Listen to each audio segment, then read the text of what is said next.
제1차 세계대전은 오스트리아-헝가리 제국과 세르비아 왕국의 전쟁으로 촉발되어 1914년 7월 28일부터 1918년 11월 11일까지 전 세계적으로 전개된 전쟁이다. 전 세계로 전장이 넓어짐과 동시에 총력전의 양상을 띈 최초의 전쟁이기 때문에 세계대전이란 이름이 붙었다. 세계대전이란 명칭은 그 당시에도 붙은 이름이었다. 지금도 더 그레이트 원은 제1차 세계대전을 가리키는 고유명사다. 이 전쟁으로 독일 제국, 오스트리아-헝가리 제국, 오스만 제국, 러시아 제국이 몰락한다.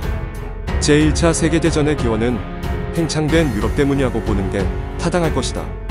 산업혁명과 과학기술의 발전으로 유럽의 생산력은 이전과는 비교할 수 없이 급성장했고, 이는 곧 벨-에포크 시대로 이어졌다.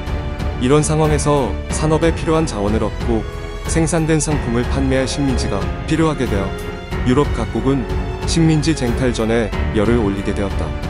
일찌감치 산업혁명을 성공시키고 국내 정치가 안정되어 있던 영국은 우위에 서 있는 해군력 등을 바탕으로 세계 각지의 식민지를 보유했고 프랑스도 여기에 가세했다. 특히 비렐름 2세는 식민지를 위해 영국 해군에 맞서 해군 증강 계획을 추진했는데 이것은 영국의 자존심을 크게 건드렸다. 이에 따라 독일은 이러한 전략적 약점을 전술적으로 해결하기 위해 먼저 프랑스를 치고 나중에 러시아를 손본다. 는 슐리펜 계획을 구상한다.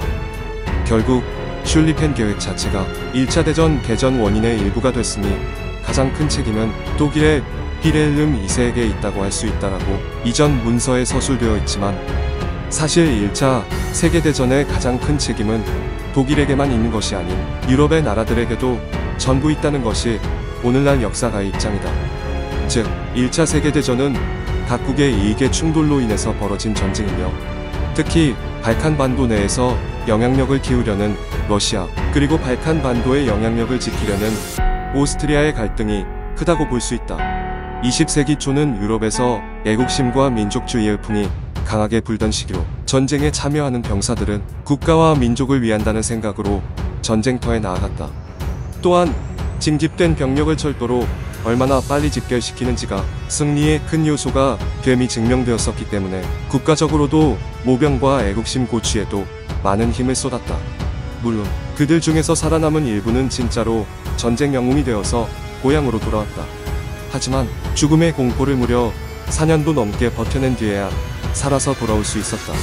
또한 자신들의 기술력으로 만들어진 무기가 자신들에게 돌아오면 어떤 꼴을 당하는지도 직접 경험하게 되었다. 1918년 3월 독일의 경제는 한계에 다다르고 있었고 미국이 본격적으로 참전하기 전에 상황을 반전시켜야 한다고 생각했다. 그래서 마지막으로 동원할 수 있는 모든 자원을 쥐어짜 서부 전선에서 루덴도르프 공세를 펼쳤으나 심각한 피해를 입고 얼마 못 가 주저앉게 된다. 이 공세에서 결국 미군도 본격적으로 전투에 참여하여 5월에는 미국이 독일을 상대로 한 첫 승리를 거둔다. 결국 1918년 8월부터 미군은 하루에 10,000명씩 프랑스로 들어오게 되고 90만 명의 미군을 포함한 연합군은 바로 독일을 상대로 대길 전투를 펼쳐 전례 없던 속도로 전선을 밀어내며 서부 전선에서의 독일군 주요 방선인 힌덴부르크선을 붕괴시킨다. 결국 희망이 사라진 동맹국들은 내부적으로 패배에 대해 거론하기 시작한다. 9월에는 불가리아가 연합국과 휴전했으며 10월에는 오스만 제국이 11월에는 혁명이 일어난 오스트리아-헝가리 제국이 연합국에 항복하였고 독일도 필군안의 반란을 시작으로 반정부 운동이 다발적으로 일어난 11월 혁명으로 정부가 무너져 같은 달에 연합국에 항복하였다.